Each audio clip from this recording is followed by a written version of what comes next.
అందరికీ నమస్కారం.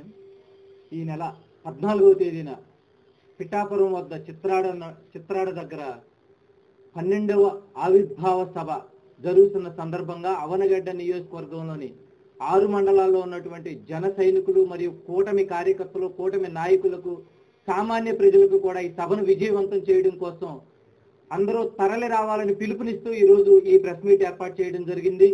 అలాగే అవనగడ్డ నియోజకవర్గంలో 6 మండలాల్లో ఉన్నటువంటి కార్యకర్తలు గతంలో మొట్టమొదటి నుంచి పార్టీలో ఉన్నటువంటి వాళ్ళు ఈ రోజు కూడా నిస్వార్థంగా పనిచేస్తూ వాళ్ళు ఎక్కడ సభ జరిగినా సరే వెళ్లి సభను సక్సెస్ చేయడానికి తమ వంతు ఎవరైతే ప్రయత్నాలు చేస్తున్నారో వారు ఇప్పుడు ఇంతకు ముందు జరిగిన సభలు వేరు, ఈ సభలు వేరు అని దృష్టిలో పెట్టుకుని ప్రభుత్వం ఏర్పడిన తర్వాత మొట్టమొదటి విజయోత్సవ సభ. ఇప్పటి వరకే కూడా బతుకు పోరాటం కోసం పవన్ కళ్యాణ్ గారిని సీఎం సీట్లో కూర్చోవడం లేదా ప్రభుత్వంలో భాగం చేయడం కోసం చేసినటువంటి ప్రయత్నాలే కాకుండా విజయోత్సవ సభను ఆనందించడానికి, అదేవిధంగా ఇక ముందు పవన్ కళ్యాణ్ గారు మన పార్టీ ఏ విధంగా ముందుకు వెళ్ళబోతుంది అనే దశ నిర్దేశం చేయబోతా ఉన్నారు. కాబట్టి ప్రతి ఒక్కరూ కూడా కదలి వచ్చి సభను దిగ్విజయం చేయాలని మనస్ఫూర్తిగా కోరుకుంటూ ఆ విధంగా కదలాలని పిలుపునిస్తూ థ్యాంక్ యూ.